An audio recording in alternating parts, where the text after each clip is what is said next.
big the coattails could be tonight. Think about Bernie Moreno in Ohio.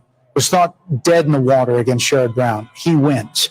We have right now at this hour, as Grady mentioned, Mike Rogers in Michigan is up. Looks like he is getting closer. We haven't made a call there yet. Havdi in Wisconsin leading right now. Sam Brown in Nevada is closing in on Jackie Rosen. Wow. We're talking about historic numbers here. If all of these dominoes fall, you're talking about a Senate that could be 54-46, 55-45. That wasn't in the cards. That wasn't on anybody's bingo card when you came into election night. But these candidates have all fought really strong races, and they have all closed in a very strong way. And in fact, many of them were sort of pulling into +5, +6 in just over the last 3 weeks. So it's a fascinating part of the story. Hopefully we'll be able to call some more of those soon. Former House Speaker Kevin McCarthy says with these coattails, you could see the House going Republican as well. And that would be a part of this story as well. Let's go back out to Trace Gallagher on the West Coast with his panel. Hey, Trace. Brett, thank you. Martha, thank you as well. We've got our panel, Steve Hilton, Jody Armour, Kaylee McGee-White, and Jono Caldwell. You're talking to your panel, Brett and Martha, and we were talking to ours, and Kaylee McGee-White was struck by the whole concept that, again, Trump was undercounted. Kaylee McGee. This is the third consecutive polling miss in a presidential cycle for Donald Trump. And we really need to be asking ourselves, why do they keep getting it wrong? And at this point, it is a choice. Back in 2016, you could argue that you were blindsided. You didn't expect it. You cannot say that anymore. This was predictable from the very start. And I think the reason they keep getting it wrong is because they still don't understand the average Trump voter. They cannot wrap their heads around why so many people support him. And it's because for a long time, actually for the past decade or so, Democrats in power didn't think they needed to. And even worse, they didn't want to. They didn't want to have to stoop down to understand the concerns over immigration, over the economy. And guess what? The American people sent a very clear message tonight that you better start paying attention, and you better start paying attention soon. We heard a lot of words, demographic. I don't know how many times we heard it, Steve Hilton, but Gianni, you talk about black voters, black male voters especially. We heard it again and again tonight, and you think it's worth talking about. I think this is a historic night. Black men will now, those who voted for Trump will be counted as those who helped save America from further decline. I mean, Kamala Harris has tried her best to create these accents like, you better thank a union member, all of these things that she's done to try to appeal to this community, even going on Oprah Winfrey's talk show or whatever that was to say, oh, I'll pull out my gun and shoot someone that tries to come into my house.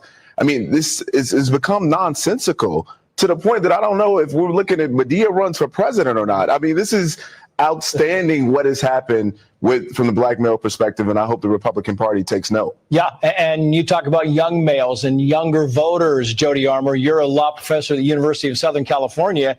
You know what young people are geared into. Are you surprised when you see these voter analysis numbers that young voters came out heavy for Donald Trump? Yeah, well, young voters can sniff out a fraud. They can sniff out somebody who's chameleon-like. She changes her position according to the prevailing winds. They didn't like that. Many across the country, young students said, for me, a red line also is mass atrocities, is collective punishment, is what I see going on in the Middle East, and I see us as complicit in. And so they, were saying, I'm not just that enthusiastic. Yeah, and I'm not going to get out. I got 15 seconds for you, Steve. I just think when I see this unfold, Trace, it is just a massive victory. Oh, we got to jump back. Sense. Sorry, guys, back to you. We got Trump coming out. Trace, thank you. The Fox News decision desk now officially project that Donald Trump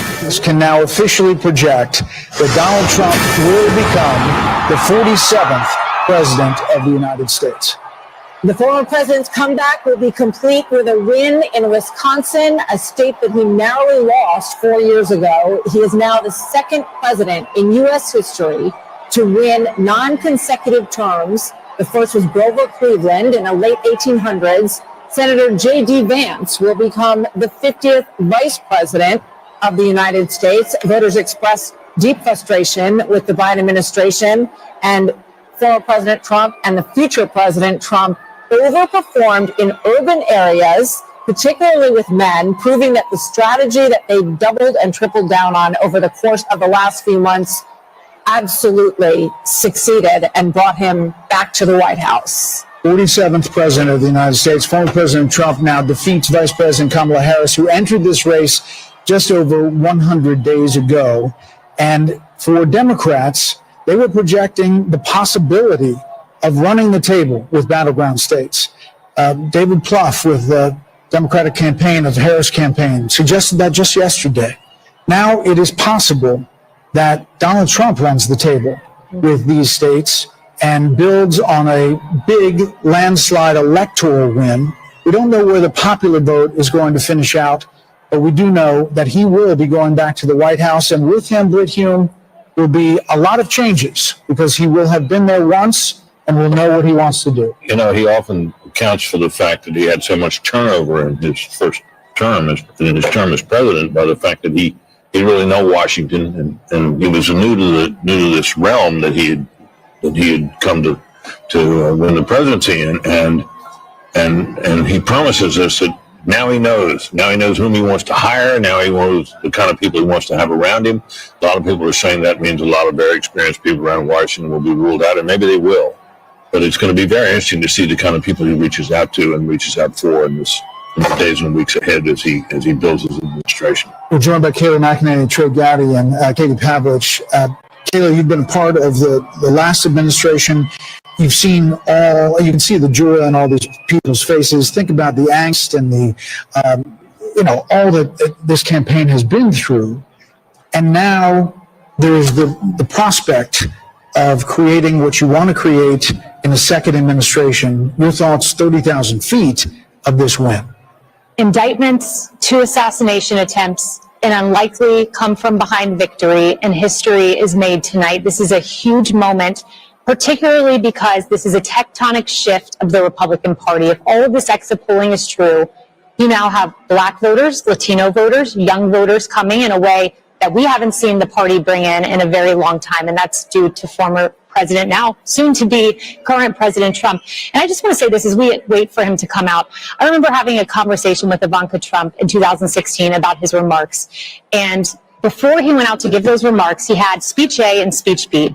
Speech A was a more boisterous Trumpian speech. Speech B was a speech full of unity. And he looked up, Ivanka said, saw the faces of crying Hillary voters. He ripped up the boisterous speech and said he wanted to heal the nation. And the first words he said were an appreciation for Hillary Clinton, for her service to our country. And then he said, now it is time for America to bind the wounds of division. And he said, we are a party of all races, creeds, and religions. That is more true tonight than it was 8 years ago. And I fully expect President Trump right now is maybe ripping up that more boisterous speech and preparing to unite the country. It's an amazing message. I hope Kayla's right. I hope you're right. And we're gonna get a chance to see here in a minute. Trey Gowdy said something on your show the other day about how one of the things that you hope also is they're a little more prepared this time. They've got a great transition team, and they're going to need it. And I hope that there are a lot of people who want to go in and be helpful. Trey? Yeah, I think his transition team has done a wonderful job vetting potential candidates. And to Kaylee's point, I think a liberated Donald Trump, he's never going to be on the ballot again. This is his last term. I think, Harold, he will surprise his detractors. I think he will be not anything like what his detractors have described him as being now that he is liberated. If I'm wrong, you can hold me to that. I think he will. A liberated Donald Trump is going to shock his detractors. He has said that the assassination attempts had an impact on him. We saw him in many ways return to the very rough and tumble style that we've seen in Donald Trump toward the end of this. But now he will take the stage tonight as the next president of the United States, and he will not be able to run again. Yeah. And I think that is another liberating factor potentially for President Trump. We'll never underestimate the power of unfinished business. This is a president who has caught lightning in a bottle twice, and the second time around, he now has a MAGA mandate. He'll have a Senate that he can use to push through his cabinet appointees, who can work with him on legislation, who could potentially replace a number of justices on the Supreme Court. He could build a wall. He could build a wall. He has a working group in Washington, D.C. We'll see what happens with the House, but he also has been working very hard on his transition. He get the right people around him. He talks about the lessons he's learned about the first time in the White House. So this is a mandate tonight for him. And I think he should get a lot of credit for doing the work on the ground, going to these states to pull these Senate candidates across the line with him. What do you think the analysis is going to be? There's going to be a lot of time to digest all of this. We'll focus now on what the incoming president is going to say. What do you think the analysis is going to be on the Democratic Party and what went wrong there? Well, I think it's going to be, agonizing. I think it's going to take a little while for consensus to form about what the party needs to do next, or what it did wrong this time. It'll be grudging at first.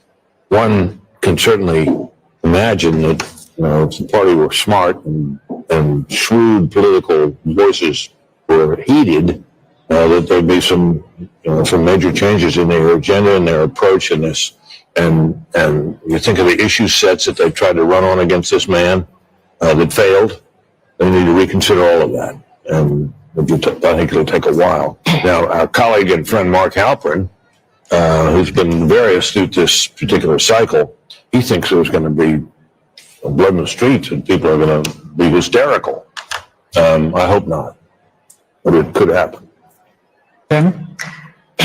I am really looking forward to reading some of the stories, probably with a lot of anonymous sources amongst Democrats with the recriminations, and it's going to be fast and furious. And you will have people saying that Joe Biden should have dropped out the day after, not dropped out, but said he was not running for re-election on the day after that midterm in 2022, and either endorsed her or said, let there be a primary, and Dr. Jill Biden, there will be thoughts about her, and I wonder how chilly that White House is going to be for the next 90 days as they try to figure it out. And let me just say that as Vice President of the United States, Kamala Harris will certify the election results on January 6th. A lot of irony in that moment. Harold, your thoughts? This is how our country is organized, and it's a great education, I think, for people who had very high passions in this race. There are Democrats who were fervently for Joe Biden. He performed poorly during a debate, and the party switched to Kamala Harris, and there was genuine excitement, I think, built over a period of time. And some of that excitement was an aversion and almost a dislike and a disdain for Donald Trump. But I hope it's a moment that we can all grow from, because if we don't, not in a selfish, partisan way, Democrats won't progress. And I don't think you can fly and soar as a great country unless you have both wings working together. And President Trump, tonight, I'm going to be interested in that tone, Kayla. I was reminded of your words, reminded of what you said as you shared it.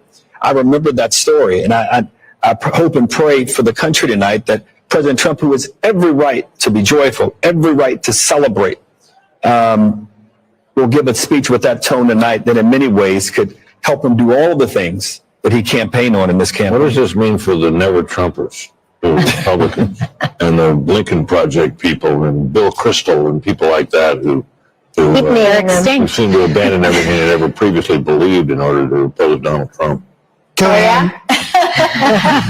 We'll get to the never Trumpers soon enough, and the hundreds of millions of dollars wasted on them.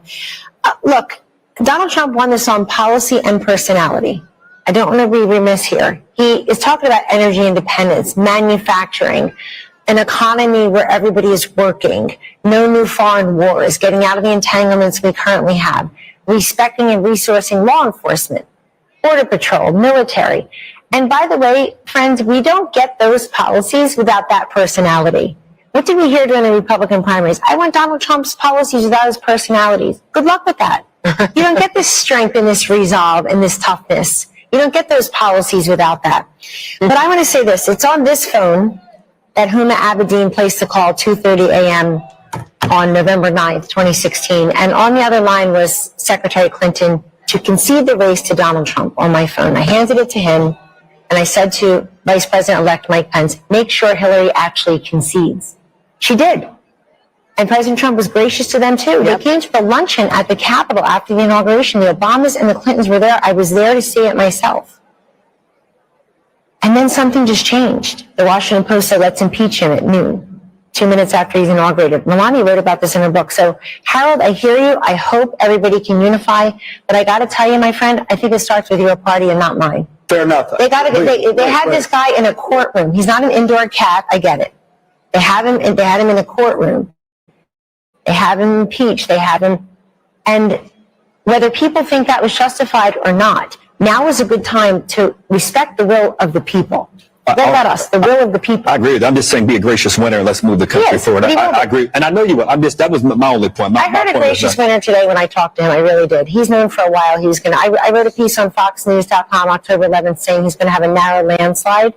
I think he's felt that for a while, but he wanted to go and earn it. And I even think the people around him have to be gracious too. I think I don't know him as well as you, but I think the people around him can be gracious as well. Well, we can always hope. Once more, I just want to say how much money was spent on this election.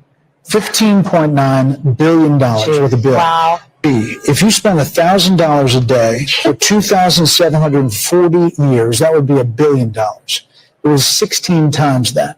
What has been spent on every race, the presidency, the whole deal. $16 billion.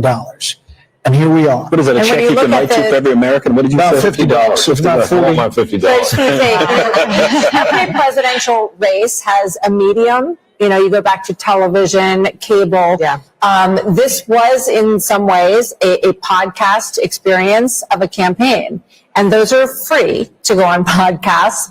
And you wonder how much of that money really needed to be spent when there's a lot of ways to reach people. But I think it's really interesting and something we'll be talking about a lot in terms of the reach of these endorsements. I was struck by the final and Musk and the rest of the them. final ads where they were excellent. They talked about making America great again, but then ending with the assassination attempt and that fist in the air, the iconic image, and the fight. Absolutely. Warrior And president. it worked. Yep. Yeah, toughest son of a gun we ever saw. And that was the last note we see in that ad. And I think for whatever you think of the guy, you got to admire that. Yep. I mean, the adversity that he's faced, everything we've seen in other presidencies and other political figures who've gone through all kinds of trouble, a pale in comparison to what he's been put through. No, Maybe it's time for his enemies to stop it. Not only that, but the energy that he has is truly amazing. He's the Energizer Bunny. Yes. Let's check in with Aisha Housing. Speaking of the Energizer Bunny at Trump headquarters in West Palm. Aisha, this has been a big night all night long. I'm sure it's really getting fever pitch now. A big night, Brett and Martha, a long campaign for the former president, for all of us, the press corps that have been following him around now for more than a year. The crowd went absolutely nuts when Fox News called it here, and people were hugging each other, they were high-fiving each other, that people were on FaceTiming. I think they couldn't believe it that this happened tonight and they didn't have to wait days and days and days. We are now awaiting the former president to take the podium. He is here in the building, as is his running mate, now Vice President-elect J.D. Vance. They're backstage. We were told they were going to come out as soon as the election was called, and so now we're just waiting. We asked for a 2-minute warning. I don't know if we're going to get one, but hopefully we will see him soon. And so I just want to add a little bit of perspective, just as a Capitol Hill reporter that's been covering the former president for a while. When I came to Congress 3 years ago, talked private, many powerful Republicans did not want to see the former president back in Washington, and then to see the legal battles that he went through and Republicans having to stand up for him. And then he went through the primary process. As Kellyanne Conway just said, he earned it state by state by state, and then came back to Washington in the spring and went to the RNC and claimed the nomination. This is the greatest comeback that I've ever witnessed personally myself. And so I look forward to seeing what he says to the country here tonight and to his supporters. Back to you. Aisha, thank you. The Harris team is now texting to say Vice President Harris will speak tomorrow, and that will be her response to the election results. That's all we have from the Harris team, which is really strange. I mean, from a PR perspective, Dan? No, I also just think it's a shame, because I remember when John Kerry did this to George W. Bush in 2004, and you work so hard, and I know that they're disappointed, but you should concede and let your opponent have their election night, and let everybody that's there at Trump, at Mar-a-Lago, where are they? They're in Palm Beach. They're in West Palm, at the convention center. At the convention center, like, let them have their moment without anyone. Like, I remember Andy Card had to come in and say, well, yes, we know we won, but we have to wait until John Kerry concedes, and then we all had to traipse back in the next morning and wait, and you don't get that moment. I don't think it's right. And that's not to say there's not going to be a phone call. There could be a phone call tonight, but she's not going to speak publicly. If there's a phone call, they have to make it public. And then nobody needs to hear from her. So if I were her, I would do it tonight. I mean, that whole setup, Get it over with. Yes, all of her people were already there. Everybody was there, and it does feel like you want to just collect the moment and do it the way that But they were holding out hope. They were holding out hope that the blue wall could somehow come together, but it's going to be a red wall. 90 minutes before that, they were told to go to bed. Yeah. I got that text. 90 minutes before all of this, Jen O'Malley Dillon, the Harris campaign person, said everyone can go to bed and come back tomorrow. So she didn't even address her own supporters. We want her to call President Trump. She didn't talk to the people who were assembled there for hours for her. It just seems very ungracious. By the way, it ended up being a very bad split screen. You probably couldn't see it in here, but they're filing out, and he's expanding his folks, and they're all excited for him. Look, I think that Kamala Harris was a sign of the times, but I think that Trump's a metaphor for the country. And when he says we don't surrender, fight, fight, fight, we get back up, I just think I think that's what it is. The other thing I just want to say, maybe it's as a Catholic, maybe it's just as a Trump supporter, maybe it's just as a flawed human being. We all get second chances in this life. Rarely do we get a second chance as big as this one. And I have got to believe the man that I know and that Kayleigh worked with is going to work with a certain alacrity and energy to get things done very quickly. What he can do through executive order, what he could do with the Congress, bringing in the governors. Nobody gets a second chance this big in their lives and just puts it on the shelf like it's a trophy or a gold star. He's going to use that as a platform for good and undo some of these bad policies, and I think do even better. You know, these celebrities, these athletes, he's got job creators and innovators. He's got Elon Musk and Dana. He's got people who make stuff who people say, wow, there's an American success story, and he's going to bring them aboard. So Vice President Harris has now encountered what is known as the Van Buren curse. It's the failure of the vice president to get to the presidency. Only two have done it, and that is Martin Van Buren in 1836 and George H.W. Bush in 1988. You know, the question is what the Republican Party looks like now. And Kayleigh, it's a multiracial party, to your point. It's working class, and maybe it's the future. I mean, it's Elon Musk. It is Joe Rogan and podcast. It is, you know, there's an opportunity here on both parties to realign and change. There are going to be a lot of conversations that go on to that end. Who is the next standard bearer for President Trump? Is it J.D. Vance? Is he the one who picks up the torch after a 4-year legacy-defining term with the success that Kellyanne's describing? Is it J.D. Vance that picks it up? There's going to be a conversation about ground game. I mean, Kamala Harris over the weekend, they were saying they were knocking 1,000 doors a minute, and I have no reason to doubt that. It was an extraordinary ground game, but do ground games matter as much as podcasts, as much as real, authentic, viral moments like President Trump on the garbage truck or, you know, President Trump at McDonald's, these viral moments that really captured the attention of the nation? And what does the Republican Party look like going forward? It's a broad coalition. It's an exciting coalition. And I think if President Trump manifests that working man agenda, no tax on tips, no, you know, limits on credit card interest rate. That's a working man's economic agenda. And if he makes that happen in 4 years, this party may look like this for quite some time. You know, I'm struck when you're talking about the authenticity part of this, because when I think about him with the French fries at McDonald's and standing up with blood on his face, fight, fight, fight. You can't fabricate. No, you know, consultant can create those moments, Trey. Those are organic and they are authentic. And I think that that is something that Kamala Harris fell really far short on in terms of the authenticity measure. Yeah, if you had told me that a billionaire from New York would be able to connect with middle America, I would have questioned that. To my friend, the gentleman from Tennessee, autopsies are painful, especially when the patient's still alive. I wonder what the Democrat Party is going to go through in the next weeks and months, because this was a loss that I don't think anyone saw coming, not to this magnitude. So what does the autopsy look like if you're a Democrat? It's painful, but you have to have one. How did you lose, and how did you lose this soundly? The easiest way to do it for them would be to simply say, if Joe Biden hadn't clung to the job, clung to the nomination, and hidden his condition with a lot of help, they could have had an open nominating process and gotten a more attractive nominee.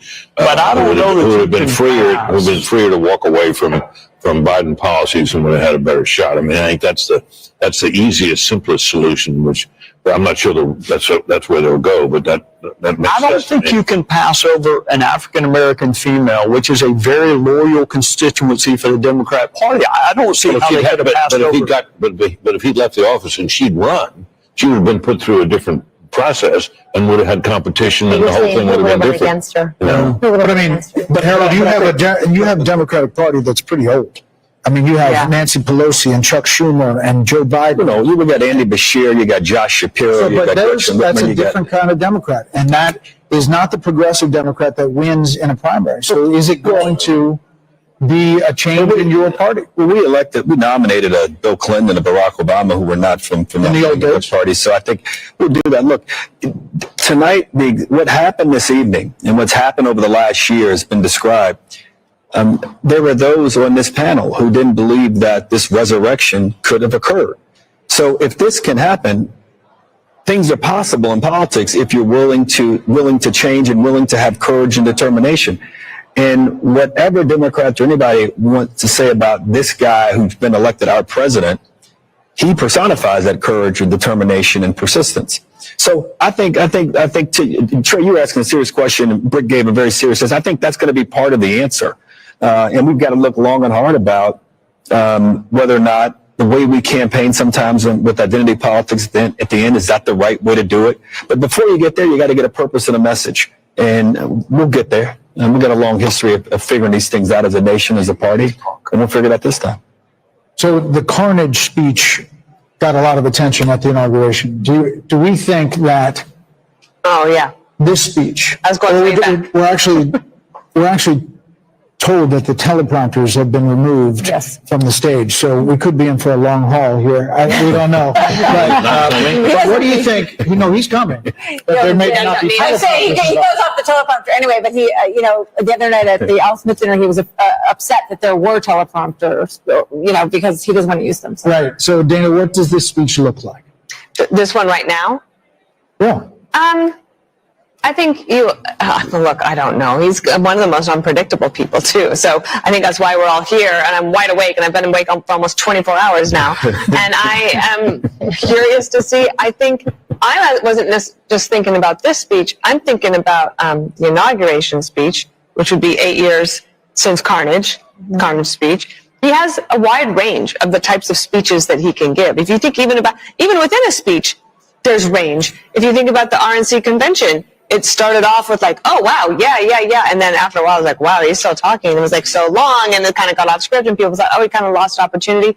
But he didn't. I think if you look at these people who would take off work, drive somewhere in the middle of the night to go and get in line to wait for hours, to then stay at a rally for hours. And part of the things he has done as well is created this camaraderie amongst people, so that you could go to a place where you're not afraid to wear your red MAGA hat, and you could say, I'm not the crazy one. I'm not the only one who thinks the way that I do. I can actually have friends. And that doesn't mean that there shouldn't be outreach to the other side. I believe in love thy neighbor. I love all of that. But he has created something special here. So I kind of want him to take a victory lap tonight. I don't think this is necessarily the moment for unity, especially when she won't even concede and give him the night to celebrate. Kellyanne, you were looking at the popular vote. He's still up and could finish up. And part of that is because he did run up the totals in places. I was looking at even just the rural counties in Pennsylvania. He was going to win them by significant double digits, but he won them that much more. I think running up the totals in Florida, which was a swing state not that long ago, over 1.1 million votes or so, Haley, right? Your home state. And this is, look, I think that when the Democrats take a look at this candidacy, it's not going to be that she had too much time, not enough time. She's just a flawed candidate. She doesn't speak well. She doesn't work hard. I'm not being mean or partisan. I don't know why the country would have rewarded this candidate with the big job when she couldn't make the case what she does as vice president that affects our lives in a positive way. She was given that opportunity. I personally like to thank the women of The View tonight. Yeah. For having her on. Oprah, we see you. And so on and so forth. People who thought they were doing her a favor because they made her something she's not. It's the opposite for Trump. They make him something he's not. Take that one word, take that one line, take that cherry pick this, that, the other. You never get the essence. I go back, does everybody remember 5 years ago, so Laurel and Yanny, or what color dress? You hear Laurel, I hear Yanny. You see a blue dress, I see a yellow dress. We were all looking at the same thing. That's the way Donald Trump is in this country. There are people who look exactly the same person, and they see two different vistas. I think it's time that we try to see one. Look, I don't know who said it earlier. I'm a little worried about the reaction of the Democrats and the Kamala people here. I'm very worried. I think that there are a lot of unhinged people across the political spectrum. And we gave very little quarter to how many anti-Kamala voters are out there. I don't want to hear the words racism and sexism. It's eyesight and hearing. We were listening and watching her.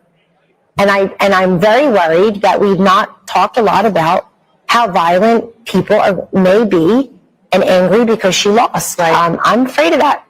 Right. I mean, I can just imagine thinking about The View, and a week or so ago, they were saying, what is wrong with someone who would vote for him? Michelle Obama and Joe Scarborough saying, we weren't raised like this. Who raised these people? So I can only imagine what tomorrow is going to look like.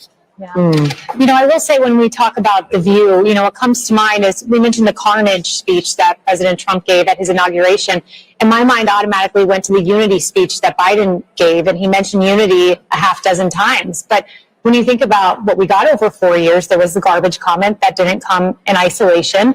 There were all kinds of comments. Neanderthal was one of the first words he used to describe those who opposed his COVID edicts. The Mark Cuban comment, he was an official surrogate of the Kamala campaign. And for, as mean as some of President Donald Trump's tweets have been and people have problems with it, one thing I've challenged Democrats to find is one example of him disparaging the country, half of the country, and that's something he has not done.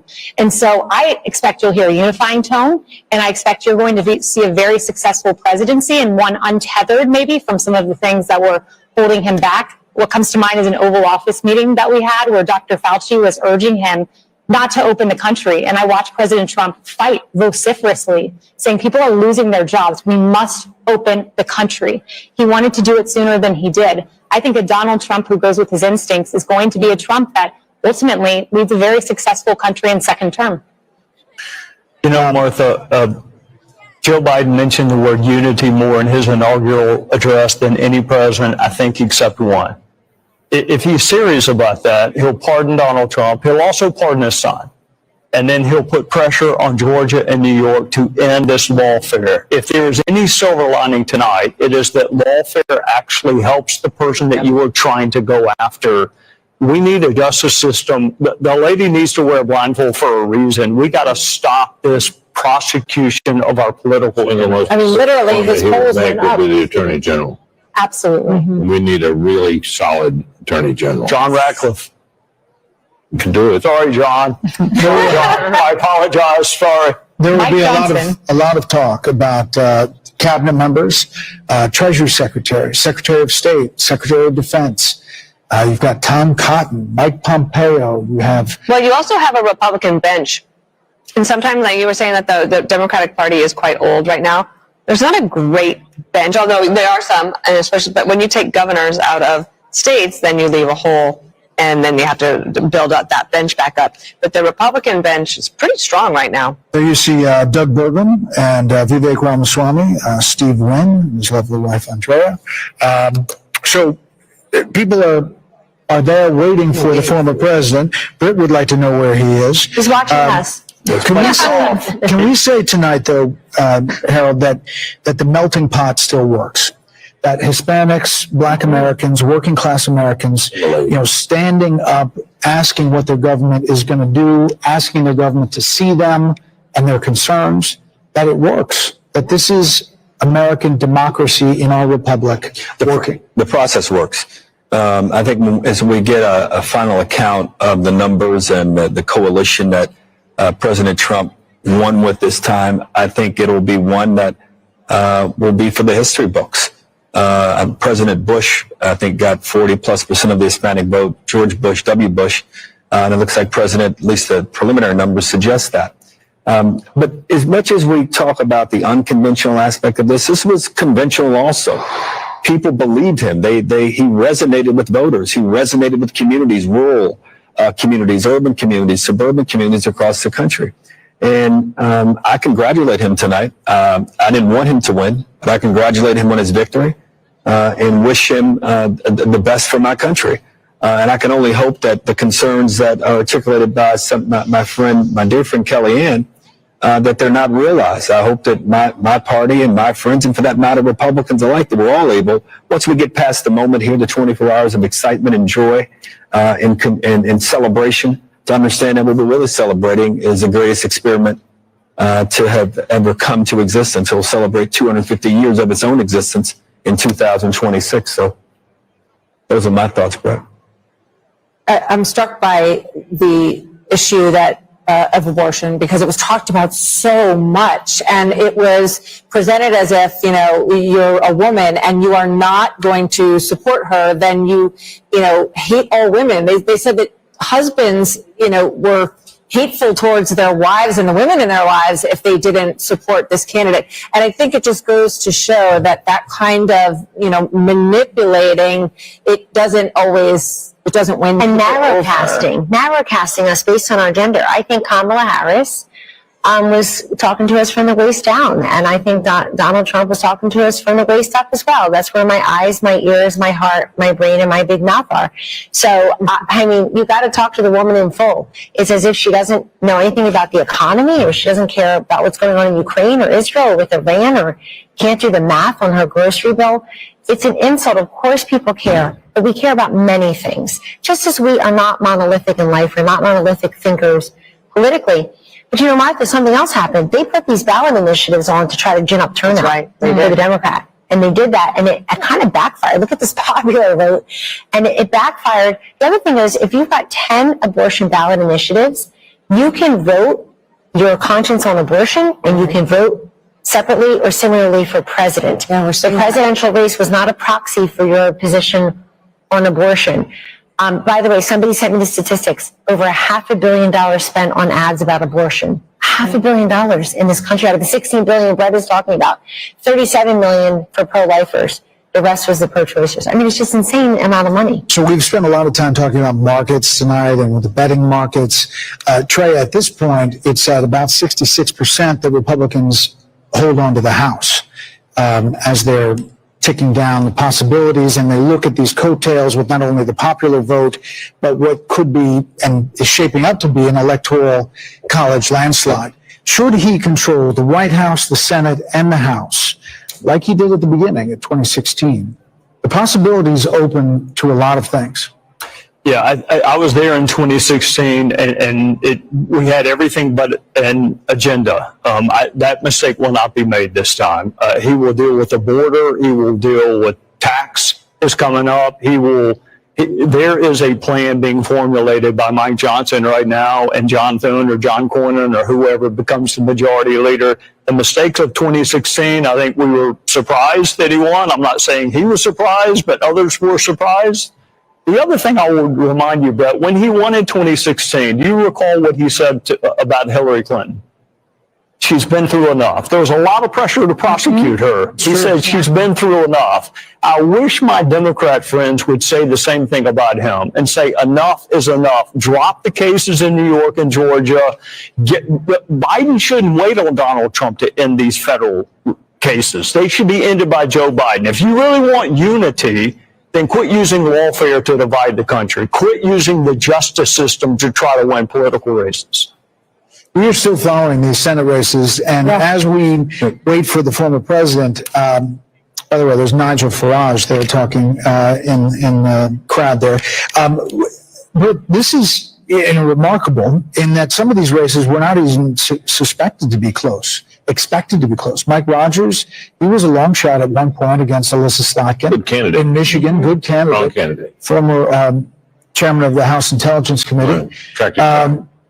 But Sam Brown was left essentially, he was not going to win. He was not on anybody's list. Nope. Likely switched. Not getting much money or attention. No, but I think he's a competent candidate. Once again, we have. By the way, there's Sam Brown right there, 48.1 to 47.2, 80% in over Jackie Rosen. How much It renews our understanding that candidate quality matters. Yep. In this cycle, Republicans in the Senate races in particular fielded some pretty darn good candidates that gave them a shot in states where Republicans often face an uphill battle. And the fact that it looks like it won't be just a squeaker, there might be a little margin there for Republicans in the Senate is testament to that. Let's see what Wisconsin is, guys. Can we put up Havdi in Wisconsin? Standing. Ladies and gentlemen, please welcome President-elect Donald J. Trump, First Lady Melania Trump, and the Trump family, accompanied by Vice President-elect J.D. Vance, Second Lady Usha Vance, along with friends and campaign staff. And I'm proud to be an American.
Thank you very much. Wow.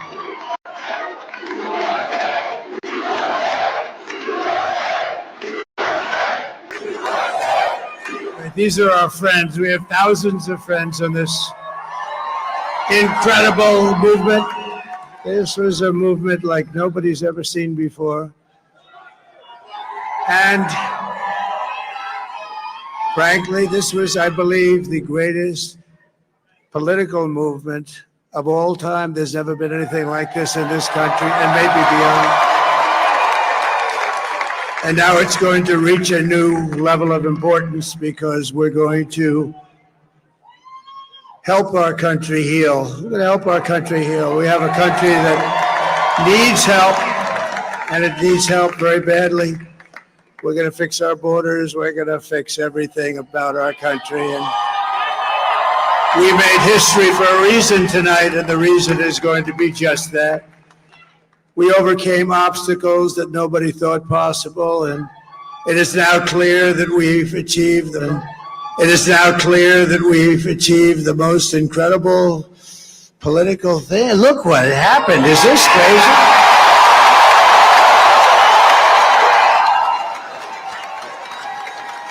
But it's a political victory that our country has never seen before, nothing like this. I want to thank the American people for the extraordinary honor of being elected your 47th president and your 45th president.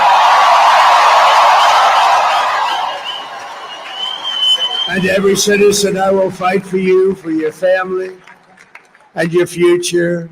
Every single day I will be fighting for you, and with every breath in my body, I will not rest until we have delivered the strong, safe, and prosperous America that our children deserve and that you deserve.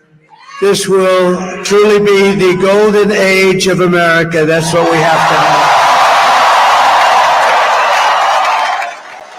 This is a magnificent victory for the American people that will allow us to make America great again.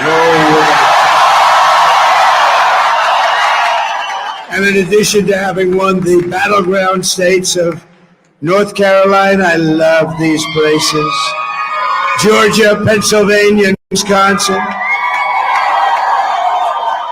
we are now winning in Michigan, Arizona, Nevada, and Alaska, which would result in us carrying at least 315 electoral votes, but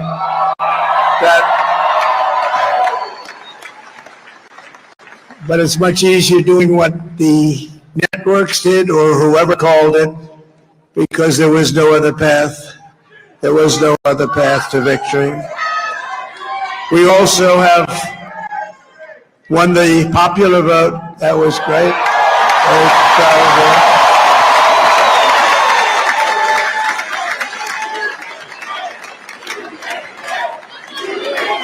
Thank you.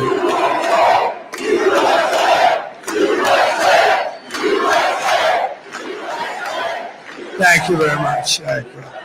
Winning the popular vote was very nice, I will tell you. It's a great feeling of love. We have a great feeling of love in this very large room with unbelievable people standing by my side. These people have been incredible. They've made the journey with me, and we're going to make you very happy. We're going to make you very proud of your vote. I hope that you're going to be looking back someday and say that was one of the truly important moments of my life when I voted for this group of people beyond the president, this group of great people. America has given us an unprecedented and powerful mandate. We have taken back control of the Senate. Wow, that's good. And the Senate races in Montana, Nevada, Texas, Ohio, Michigan, Wisconsin, the great Commonwealth of Pennsylvania, were all won by the MAGA movement. They helped so much. And in those cases, every one of them, we worked with the senators. They were tough races, and I mean, the number of victories in the Senate was absolutely incredible. And we did tele-rallies. With each one of them. And sometimes we did 2 or 3 and it was amazing to look at all of those victories. Nobody expected that. Nobody. So I just wanted to thank you very much for that. And you have some great senators and some great new senators. And it also looks like we'll be keeping control of the House of Representatives.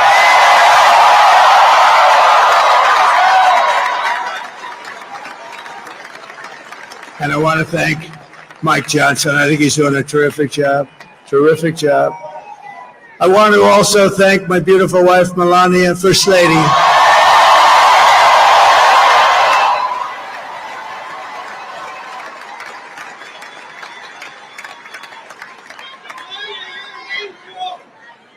has the #1 best-selling book in the country. Can you believe that?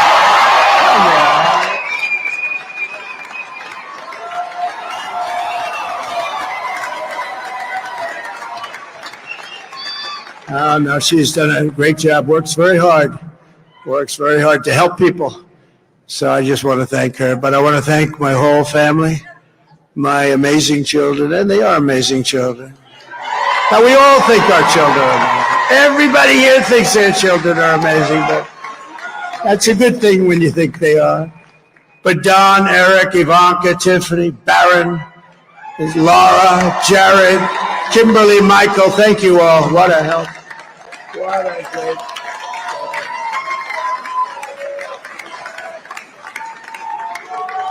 My father-in-law, Victor, is tremendous, and we miss very much Melania's mother, Amalia. We miss Amalia, don't we, huh? She would be very happy right now, standing on this stage. She'd be so proud. She was a great woman, that one. Beautiful inside and out. She was a great woman. I want to be the first to congratulate our great, now I can say, Vice President-elect of the United States, J.D. Vance.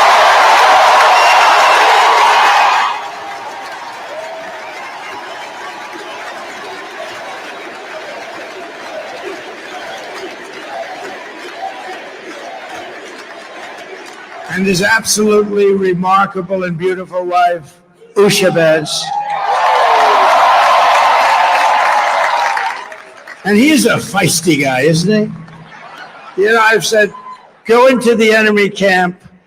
And you know, the enemy camp is certain networks. And a lot of people don't like this. Sure, do I have to do that? He just goes, okay. Which one? CNN, MSDNC? He'll say, all right, thank you very much. He actually looks like, he's like the only guy I've ever seen. He really looks forward to it. And then he just goes in and absolutely obliterates them. Say a couple of words.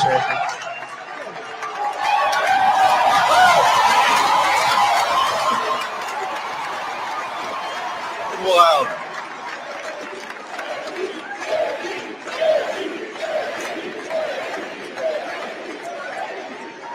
Well, Mr. President, I appreciate you allowing me to join you on this incredible journey. I thank you for the trust that you placed in me. And I think that we just witnessed the greatest political comeback in the history of the United States of America.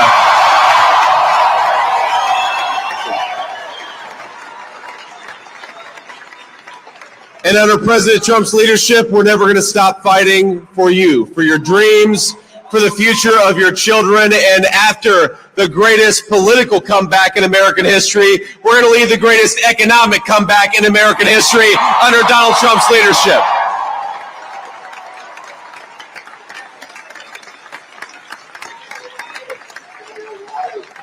Thank you very much. He's turned out to be a good choice.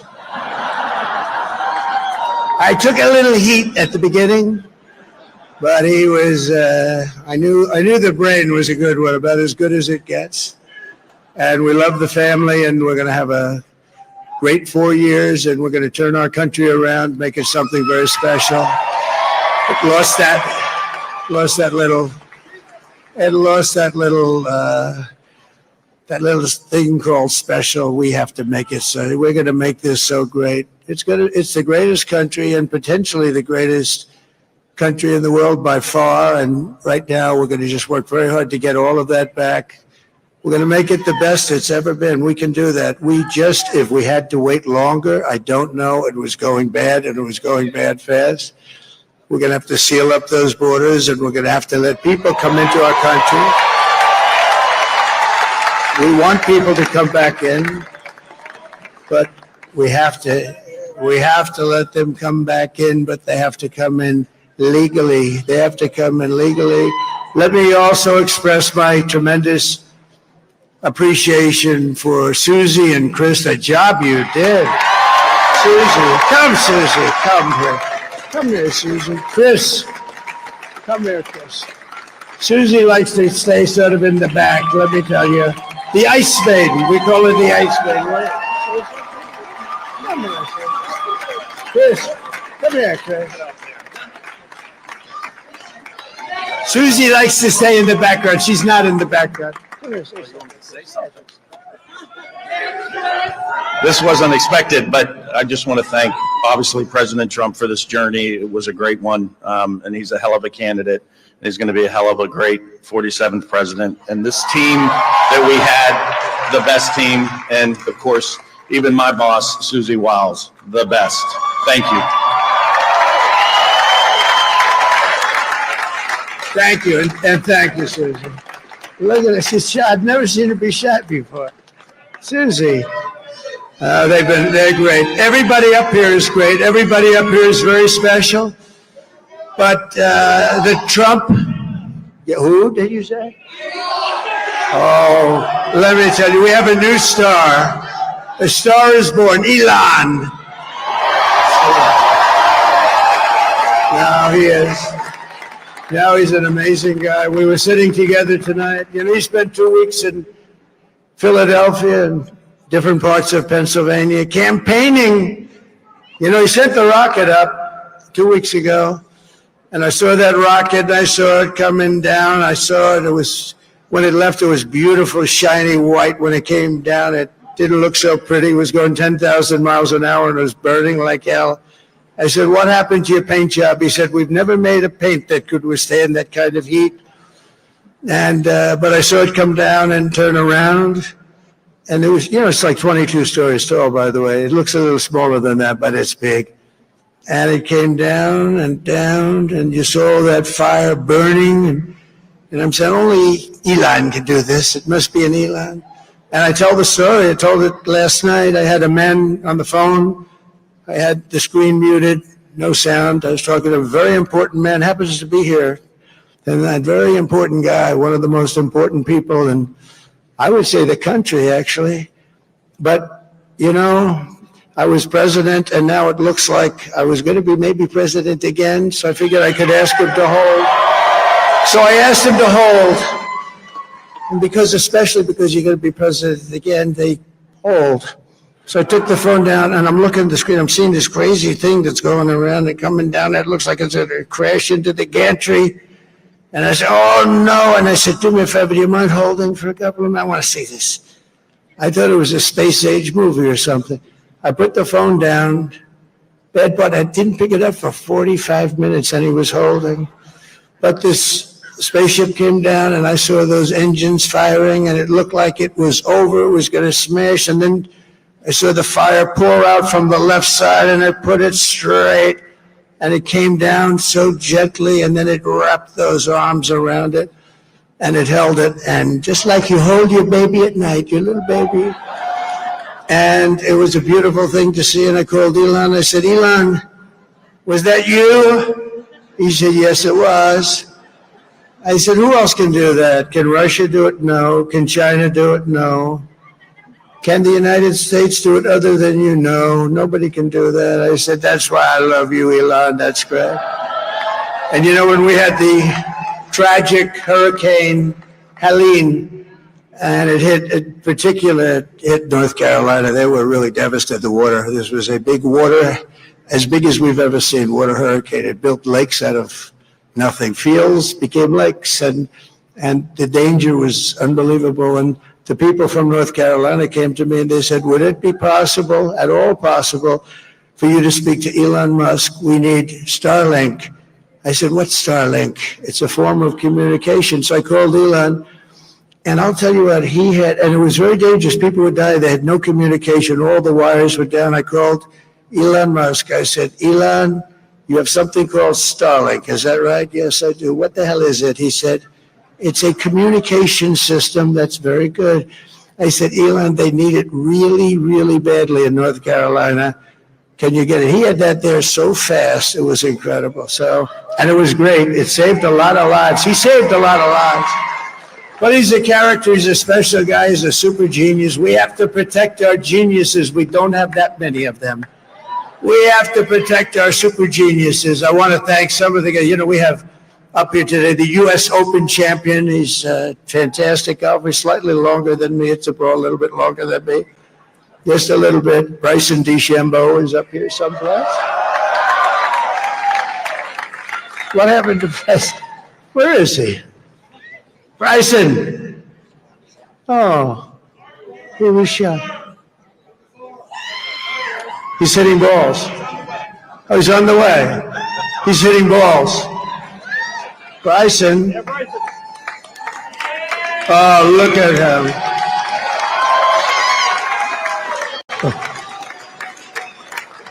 He's got a great career going. Great U.S. Open, Bryson. That's a fantastic job. And we also have a Mandana White who has done some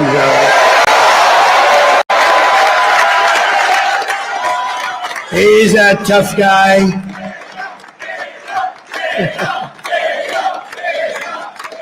So Dana started UFC and came to me, do you mind if I use your, nobody wanted to give him a rinse because they said it's a rough sport, a little rough. And I helped him out a little bit, and I went, and I said, this is the roughest sport I've ever seen, but I began to like it, and he loved it, and nobody's done a better job in sports. And you know, he's a very motivational kind of a guy, what he does. He gets these fighters, and they really go at it, and it's become one of the most successful sports enterprises anywhere at any time. It's doing so well. I'd like to ask Dana just to say a couple of words because people love to hear from him. Dana,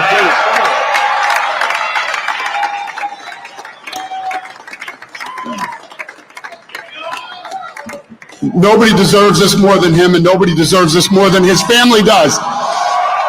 This is what happens when the machine comes after you. What you've seen over the last several years, this is what it looks like. Couldn't stop him. He keeps going forward. He doesn't quit. He's the most resilient, hardworking man I've ever met in my life. His family are incredible people. This is karma, ladies and gentlemen. He deserves this. They deserve it as a family. I want to thank some people real quick. I want to thank the Nelk boys, Aiden Ross, Theo Vaughn, Bustin' with the boys, and last but not least, the mighty and powerful Joe Rogan. And thank you, America. Thank you. Have a good night.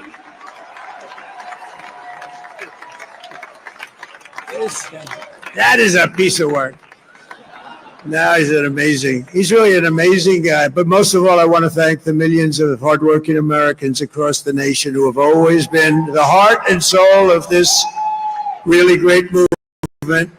We've been through so much together, and today you showed up in record numbers to deliver a victory like really, I probably like no other. This was something special, and we're gonna pay you back. We're gonna do the best job. We're gonna turn it around. It's got to be turned around. It's got to be turned around fast, and we're gonna turn it around. We're gonna do it in every way, with so many ways, but we're gonna do it in every way. This will forever be remembered as the day the American people regained control of their country.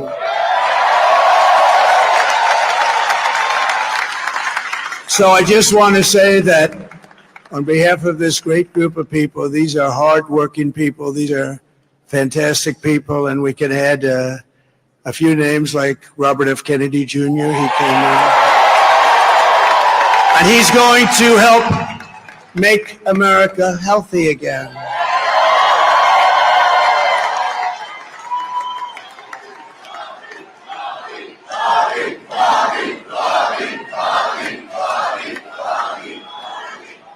And now he's a great guy, and he really means it. He wants to do some things, and we're going to let him go to it. I just said, but Bobby, leave the oil to me. We have more liquid gold, oil and gas. We have more liquid gold than any country in the world, more than Saudi Arabia. We have more than Russia. Bobby, stay away from the liquid gold. Other than that, go have a good time, Bobby. We're going to be paying down debt. We're going to be reducing taxes. We can do things that nobody else can do. Nobody else is going to be able to do it. China doesn't have what we have. Nobody has what we have. But we have the greatest people also. Maybe that's the most important thing. This campaign has been so historic in so many ways. We've built the biggest, the broadest, the most unified coalition. They've never seen anything like it in all of American history. They've never seen it. Young and old, men and women, rural and urban, And we had them all helping us tonight. When you think, I mean, I was looking at it, I was watching it. They had some great analysis of the people that voted for us. Nobody's ever seen anything like that. They came from all corners, union, non-union, African American, Hispanic American, Asian American, Arab American, Muslim American. We had everybody, and it was beautiful. It was a historic realignment, uniting citizens of all backgrounds around a common core of common sense. You know, we're the party of common sense. We want to have borders. We want to have security. We want to have things be good, safe. We want great education. We want a strong and powerful military, and ideally we don't have to use it. You know, we had no wars. 4 years we had no wars, except we defeated ISIS. We defeated ISIS in record time. But we had no wars. They said, he will start a war. I'm not going to start a war. I'm going to stop wars. But this is also a massive victory for democracy and for freedom. Together, we're going to unlock America's glorious destiny, and we're going to achieve the most incredible future for our people. Yesterday, as I stood at my last stop on the campaign trail, I'll never be doing a rally again. Can you believe it? I think we've done 900 rallies approximately from them. Can you imagine? 901, something, a lot of rallies. And it was sad. Everybody was sad. Many people, I said, this is our last rally. But now we're going on to something that's far more important, because the rallies were used for us to be put in this position where we can really help our country. That's what we're going to do. We're going to make our country better than it ever has been. And I said that many people have told me that God spared my life for a reason.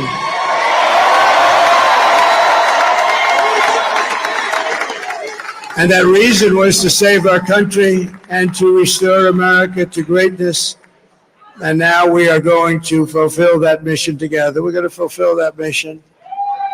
The task before us will not be easy, but I will bring every ounce of energy, spirit, and fight that I have in my soul to the job that you've entrusted to me. This is a great job. There's no job like this. This is the most important job in the world. Just as I did in my first term, we had a great first term, a great first term. I will govern by a simple motto: promises made, promises kept. We're going to keep our promises. Nothing will stop me from keeping my word to you, the people. We will make America safe, strong, prosperous, powerful, and free again. And I'm asking every citizen all across our land to join me in this noble and righteous endeavor. That's what it is. It's time to put the divisions of the past 4 years behind us. It's time to unite.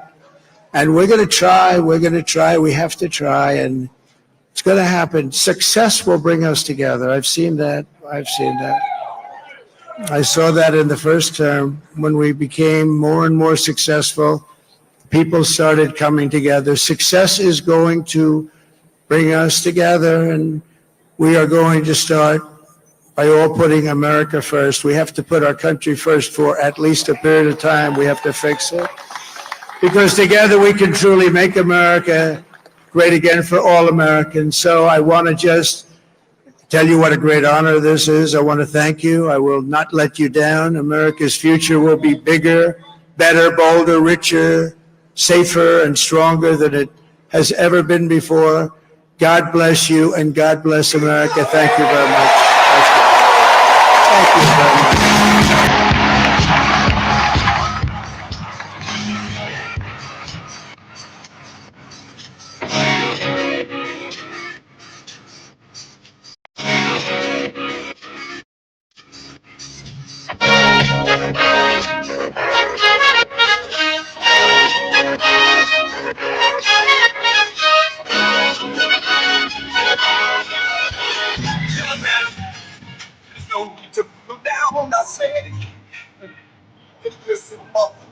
I said, don't you in a new town?